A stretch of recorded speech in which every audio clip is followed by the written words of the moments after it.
groovy.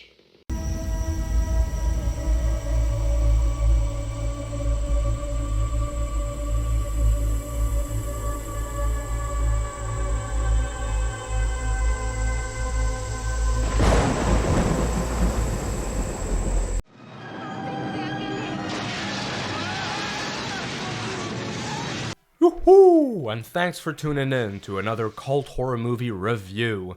When you think of a movie that's got full 1980s horror written all over it, which one do you think of? Well, I've got an idea. The Monster Squad. From the same director who brought us Night of the Creeps, this is a pleasant little good time for genre fans. After all, it's not every day that a film manages to pack in the 5 Universal monsters all in one single movie. But just before we get going, if there's a cult horror movie you would like me to review, leave me a comment down below. Don't forget to like this review, subscribe, let me know your thoughts and feelings on The Monster Squad.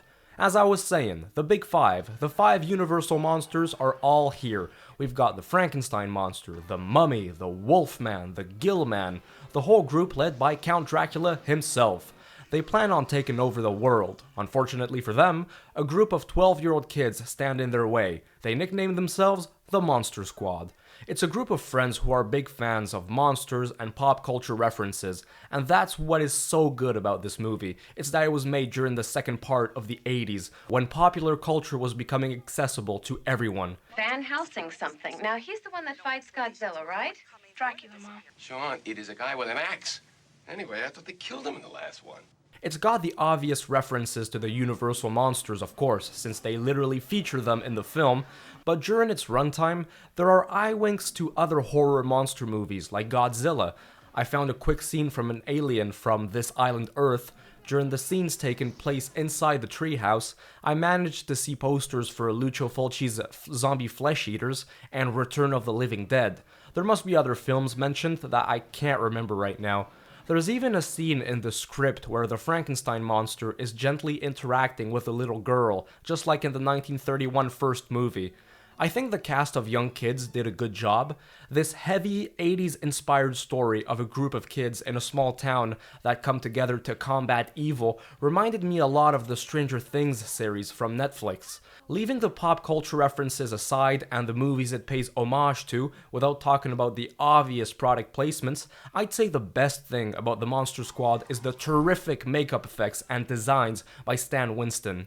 The monsters don't look exactly like they did in the original films, even though that was the first intent of the producers.